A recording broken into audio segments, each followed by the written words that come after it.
O limão é uma das frutas essenciais também aí na agricultura mundial e o Brasil torna-se um dos maiores exportadores também nessa fruta cítrica, principalmente para o mercado europeu. Hoje nós vamos falar sobre o papel do pequeno produtor nessa cultura e o impacto da produção de limão na economia nacional. Assista agora a Força do Agro com Joyce Maffezoni. Luiz Eduardo Rafael é diretor institucional da Abra Frutas e também é produtor de limão. Prazer recebê-lo. Prazer, como é que vai? Tudo certinho. Olha só, o Brasil é o quinto maior exportador de limão do mundo. As exportações aí cresceram 18% no primeiro semestre deste ano, atingiram um recorde de mais de 106 mil toneladas. Luiz, o que fez as exportações crescerem aí esses 18%? É um número significativo, né? No primeiro semestre do ano. Nós tivemos uma melhora na qualidade da fruta para exportação, da mesma forma que nós estamos trabalhando muito a profissionalização do produtor rural, então nós estamos tendo uma disponibilidade maior de frutas para exportação.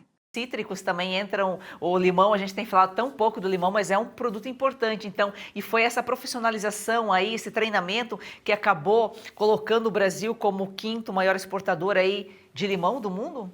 Isso, hoje nós temos de novo a questão da qualidade no campo, que nós temos melhorado muito essa qualidade no campo, os produtores estão se adequando e atendendo os requisitos que o comprador internacional quer, os packing houses, os exportadores estão se profissionalizando mais, e com isso nós estamos tendo um aumento na produção para exportação.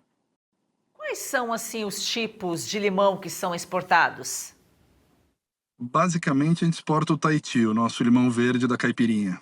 Ô Luiz, e os países que mais importam, quais são? Hoje nós temos 85% da exportação brasileira de limão vai para a União Europeia, mais Reino Unido, com destaque grande para França, Alemanha, Itália, Espanha, o bloco europeu de uma forma geral, mais Inglaterra.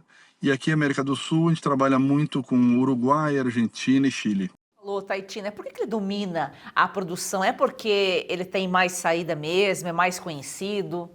No Brasil, a nossa produção, principalmente de fruta de mesa, é o Tahiti. O limão siciliano, que é o limão amarelo, ele tem uma produção menor e não atinge a qualidade que o europeu está acostumado. Então é mais usada para o mercado interno e para suco.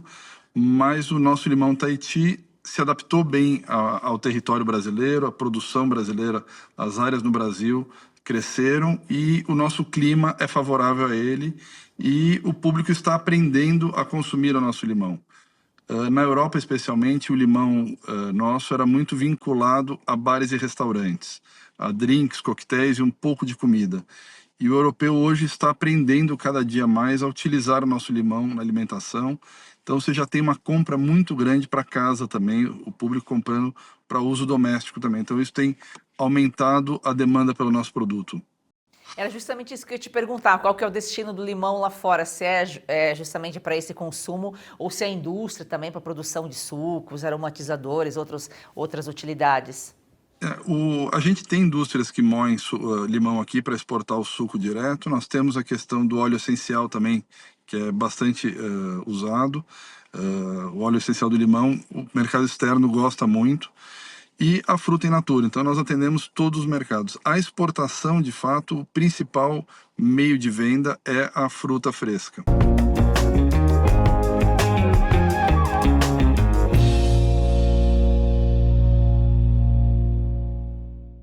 Já voltamos para o nosso assunto de hoje, agora é Momento Jurídico com o doutor Eduardo Berbiger, sempre um prazer recebê-lo aqui, doutor. Obrigado, Joyce, o prazer é todo meu.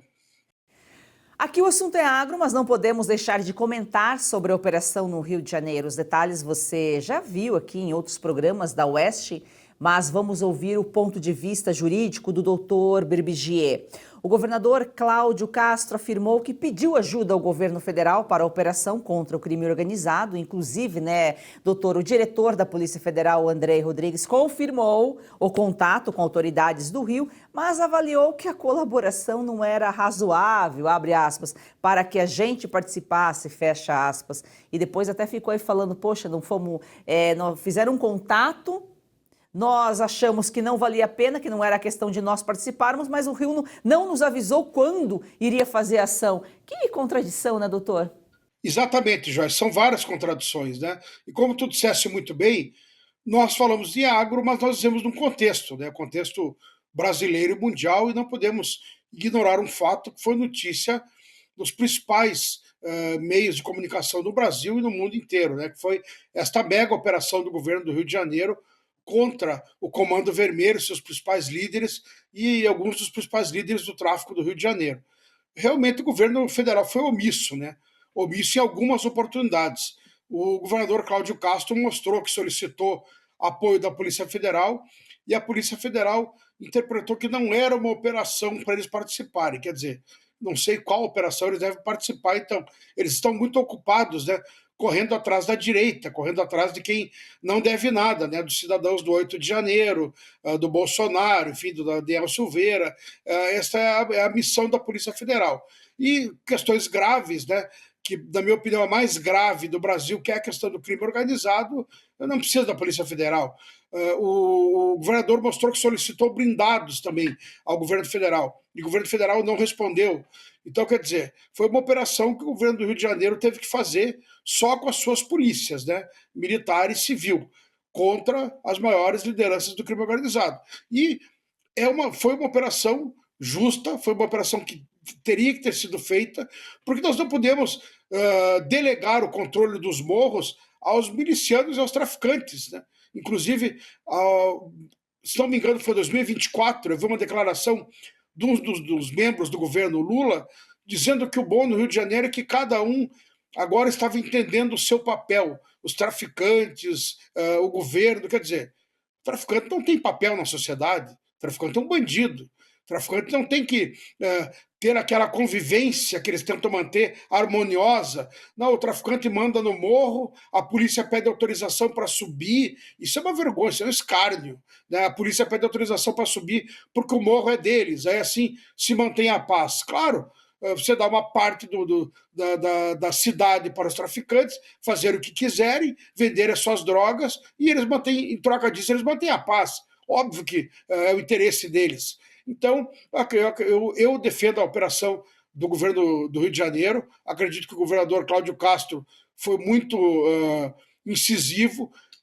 Se noticia muito 121 mortos, mas é uma guerra, né? Não tem como deixar de ser. Se as pessoas se entregassem e não trocassem tiro com a polícia, certamente não teríamos 121 mortos, né? Então, isso aconteceu porque os traficantes estão armados até os dentes, né? Uma outra coisa que o Brasil não cuida, que é as suas fronteiras.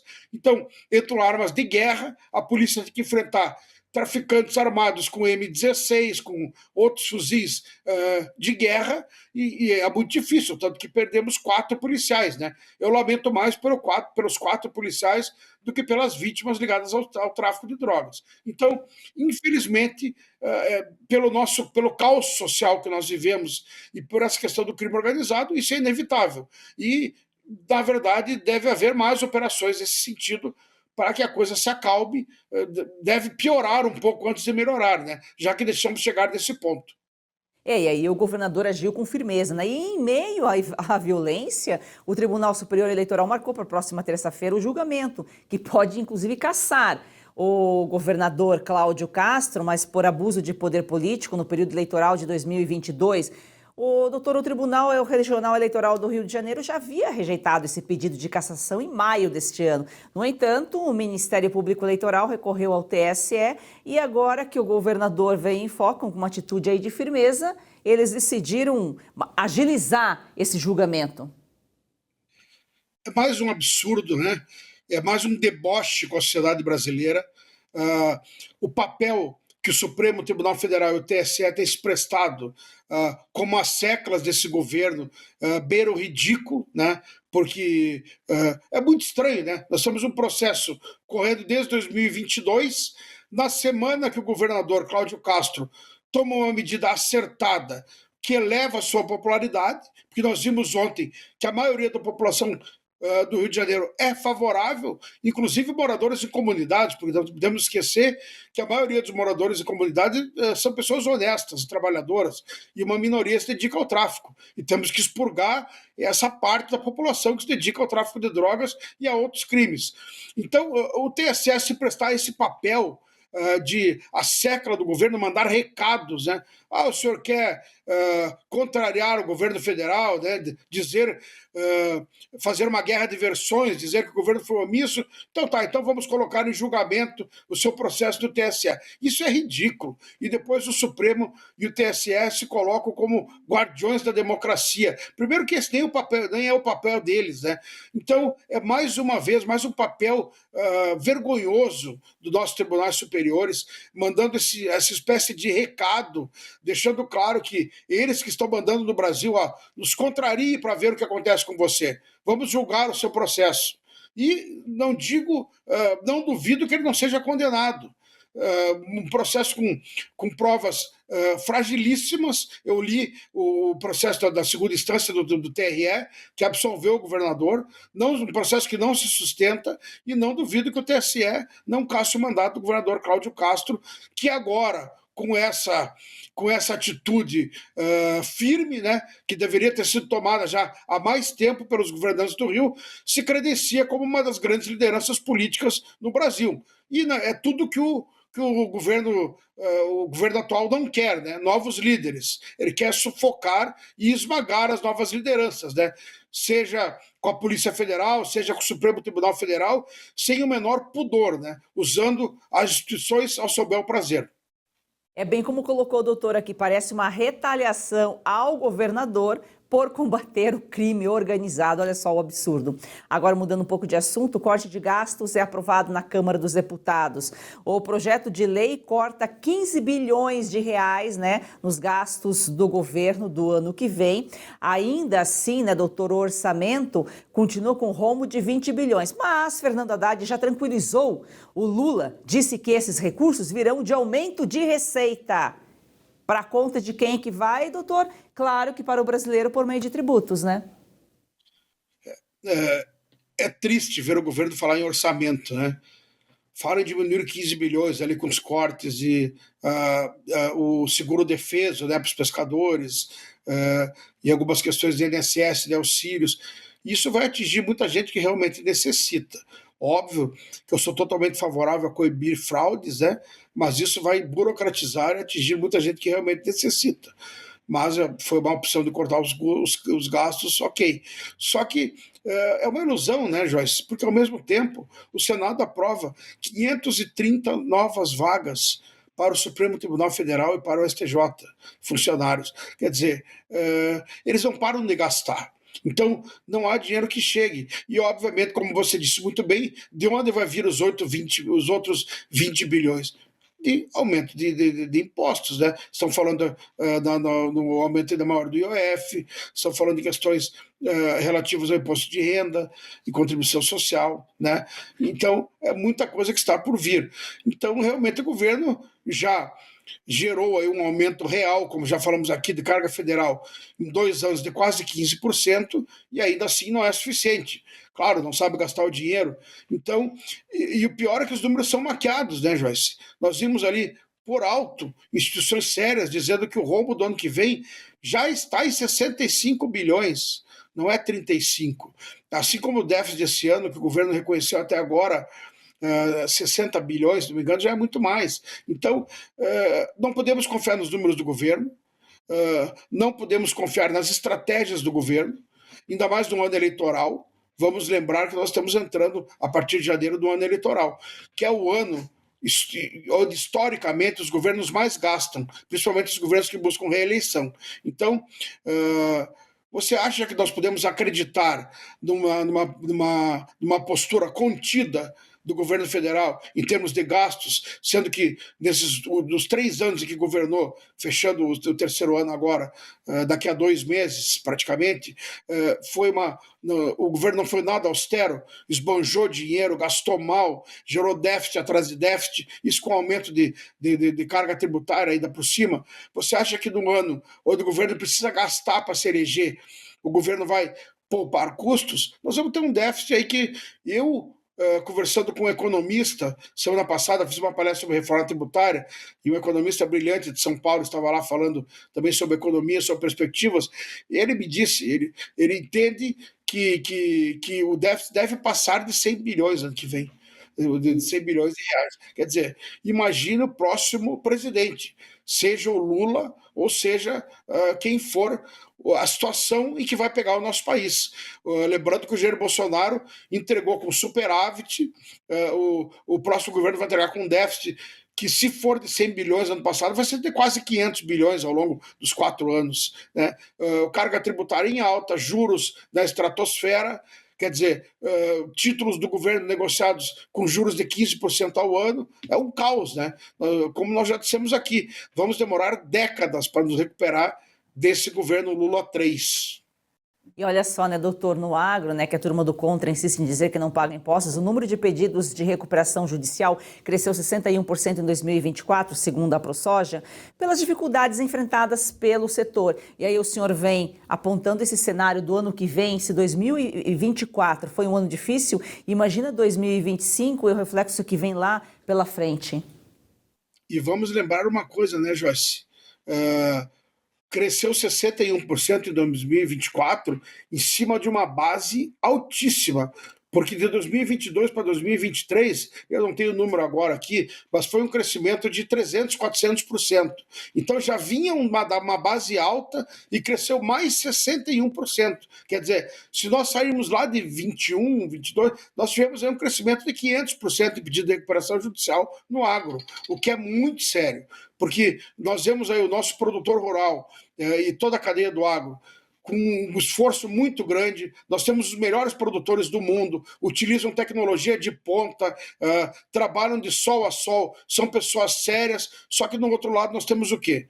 Um governo que não disponibiliza crédito, o crédito aqui não existe, e quando existe é caro, nós temos uma carga tributária alta, nós temos um problema de logística de escoamento absurdo, o que diminui ainda mais a margem do produtor, e nós temos ainda por cima, né, anos aí de 2022 para cá, com o preço das commodities agrícolas em baixa, né? Então, são vários desafios para o produtor. Isso torna muito difícil produzir no Brasil, né?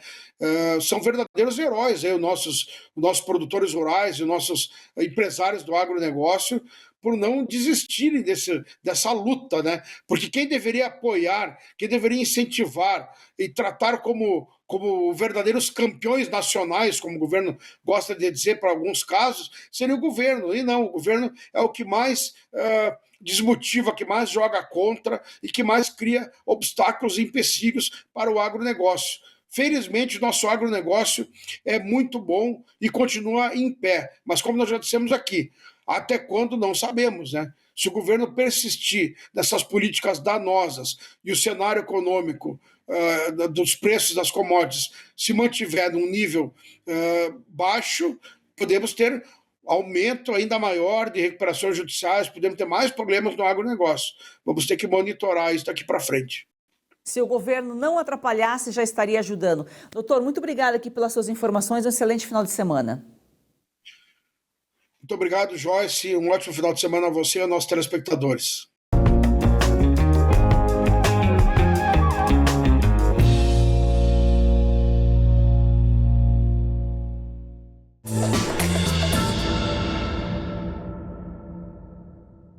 Donald Trump will never be president of the United States. Teoria do louco. Ninguém aplicou isso melhor do que Donald Trump. There's not going to be a President Donald Trump. A ideia é simples. Se os outros líderes acreditarem que você é imprevisível o suficiente para fazer qualquer coisa, eles pensam 2 vezes antes de te provocar.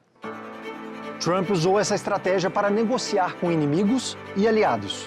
Foi assim que interrompeu os testes nucleares na Coreia do Norte, assinou acordos históricos no Oriente Médio e, após ameaçar uma invasão completa a Gaza, conseguiu a rendição do Hamas. Essa é a teoria do louco, um dos muitos conceitos que só quem estuda política internacional conhece e usa para conquistar o que deseja. Por isso, a Brasil Paralelo lança a sua primeira formação em política internacional. Você terá o privilégio de aprender com professores que dedicaram as suas vidas para entender o assunto e te ensinar como enxergar os fatos como eles realmente são. E essa é a última chance para você garantir o seu lugar nessa turma e também receber bônus exclusivos. A certificação em Bitcoin, um guia completo para compreender essa nova moeda e o seu papel na defesa da liberdade econômica. E também a certificação em ciência política, que expõe as engrenagens do poder de Brasília. Ao confirmar a sua vaga, você receberá um convite exclusivo para a live secreta sobre geopolítica da Brasil Paralelo, que não ficará gravada depois. E ainda concorre a um item de colecionador. Mas atenção! Pular este vídeo significa perder o seu lugar nesta turma. Nós contamos com a sua presença. Muito obrigado e até breve.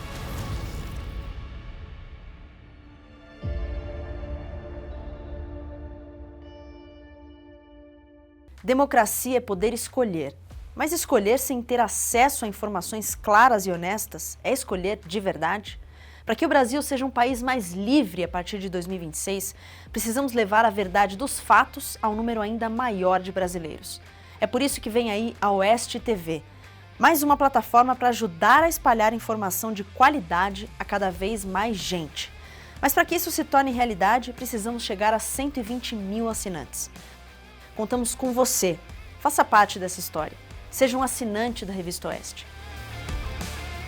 Oeste, independente. Essencial. O Brasil real está aqui. Para apoiar mais este projeto da Oeste, faça sua assinatura com até 20% de desconto, com pagamento em até 8 vezes sem juros. Você pode assinar pelo site revistaoeste.com/assine ou pelo 0800 580 2020. Assine agora, nossa equipe está de prontidão aguardando você. Assine já!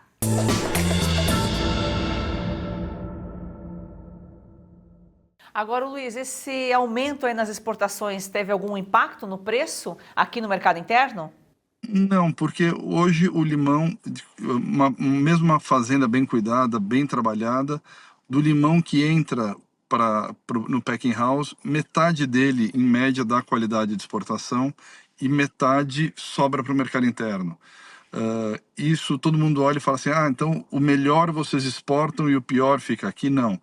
A questão principal é a casca do limão. O europeu quer uma fruta com uma casca mais grossa e muito verde, um verde muito escuro, quando inclusive o mercado brasileiro prefere um limão com a pele um pouco mais fina e um pouco mais clara a fruta, que a gente sabe que tem mais suco. É justamente isso que eu ia falar. A gente escolhe o limão, né, a casca fina, às vezes até dá uma apertadinha justamente porque tem mais suco. E o europeu, ele não procura essa questão como nós aqui, um limão com mais suco? Não, ele ainda tem na cabeça dele que o melhor limão é aquele verde bem escuro com a casca rugosa. Isso, durante o tempo, tem se diminuído um pouco essa demanda, essa exigência deles, mas ainda está muito arraigado à cabeça do consumidor final, que o limão ideal tem que estar escuro e bem cascudo. Então, nós ficamos com o melhor e exportamos o limão mais seco para eles. Melhor assim, a gente não vai reclamar não. E a participação aí dos pequenos produtores na produção nacional de limão é formada por pequenos, né, por pequenas propriedades, a maioria? Isso, o pequeno produtor domina a produção do limão. A propriedade média de produção de limão hoje no Brasil são 20 hectares, tendo produtores abaixo disso. Em torno de 15% da produção nacional são propriedades acima de 100 hectares. Então isso é uma produção interessante, que você tem uma distribuição de renda muito grande na cadeia. Então o pequeno produtor é uma parte importante desse processo da exportação do limão brasileiro.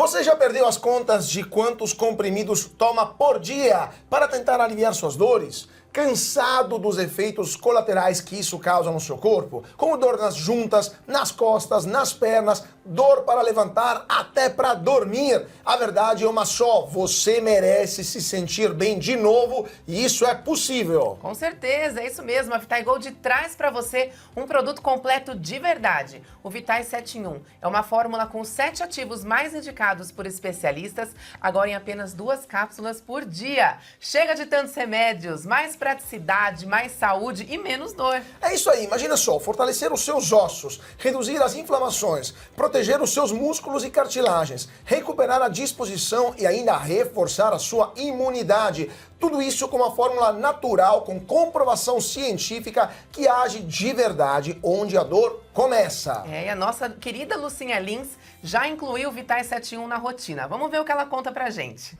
Cansada de tomar vários comprimidos por dia, não é mesmo? Eu também. Por isso a Vitae Gold tem agora o Vitae 7.1. São os 7 principais ativos para cuidar da sua saúde e ajudar você que sofre com dores nas articulações, artrite, artrose, reumatismo, fibromialgia. A Vitae Gold desenvolveu um creme de massagem e vai mandar aí para você de presente. Ligue 0800 291 2200. É isso mesmo, o Vitae 7 em 1 mudou a rotina da Lucinha e pode transformar a sua também. Ligue agora para 0800 291 2200 e aproveite a oferta exclusiva. 70% de desconto para os 100 primeiros que ligarem e o relógio inteligente, vai de presente. É isso aí, então chega de remédio para tudo e solução para nada. Vitae 7.1 é natural, eficaz e foi feito para você viver sem dor.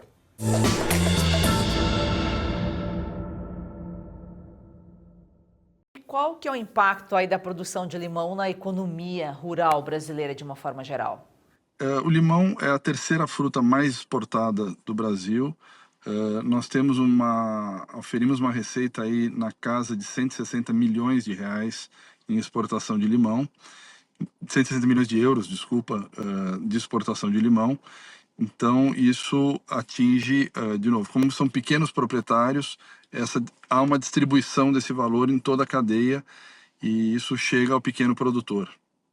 Mas onde que se concentra aí a produção de limão? Qual que é o estado? Principalmente São Paulo. Hoje já temos o Nordeste crescendo bastante, Bahia crescendo, Pará tem uma produção interessante, Espírito Santo já tem uma pequena produção. Então nós temos, Minas tem uma produção boa também, mas principalmente São Paulo hoje.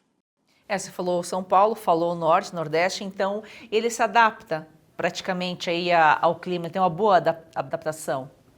Se adapta bem, ele precisa de bastante chuva e bastante sol, o que é bem comum no Brasil, então ele tem se adaptado bastante em outras regiões também. Luiz, e quais os desafios aí que os produtores enfrentam para manter essa qualidade aí exigida no mercado internacional? A grande dificuldade nossa, primeiro a questão climática. Hoje nem sempre chove na hora que nós precisamos, nós temos uma variação de temporada de chuvas aí que tem nos atrapalhado um pouco. Questão de mão de obra no campo tem sido muito difícil, e as questões fitossanitárias que são sempre um grande desafio para a cadeia. E a gente tem potencial aí, o Brasil tem potencial de ampliar essa presença do nosso produto aqui, o produto brasileiro, abrir novos mercados? Acho que um grande trabalho que a Abrafrutas tem feito nos últimos anos, junto com o governo, é a abertura de novos mercados. O limão, nós conseguimos esse ano a abertura do mercado indiano, para o limão e para o avocado brasileiro. Estamos tendo outros mercados, abrindo uva para a China, estamos abrindo mercados sistematicamente. Mas falando de limão, nós estamos com Índia aberto agora, nós estamos com alguns desafios logísticos para entregar essa fruta. Estamos em processo muito adiantado de abertura do mercado chinês para o limão brasileiro e estamos tentando há muito tempo, e é uma grande luta do setor, uma grande demanda nossa, a abertura do mercado dos Estados Unidos para a nossa fruta. E como que é a competição, a competitividade com outros exportadores como México, Turquia? O grande concorrente nosso no limão Tahiti é o México.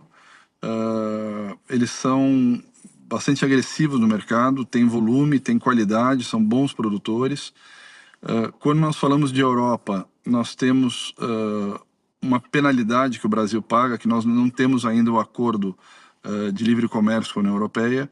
Então, a nossa fruta é taxada em 12,8%, quando o mexicano entra com tarifa zero. O que nos ajuda um pouco nessa briga é que o mexicano, o foco dele é atender o mercado americano.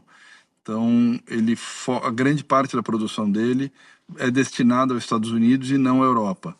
Mas qualquer problema que eles venham a ter com os Estados Unidos e desviarem mais carga para a Europa, será um problema para a gente. Luiz, muito obrigada aqui pelas suas informações. Falamos um pouco do limão aqui. A gente sempre acaba esquecendo um cítrico tão importante para o Brasil, para a economia brasileira. Muito obrigada. Volte sempre.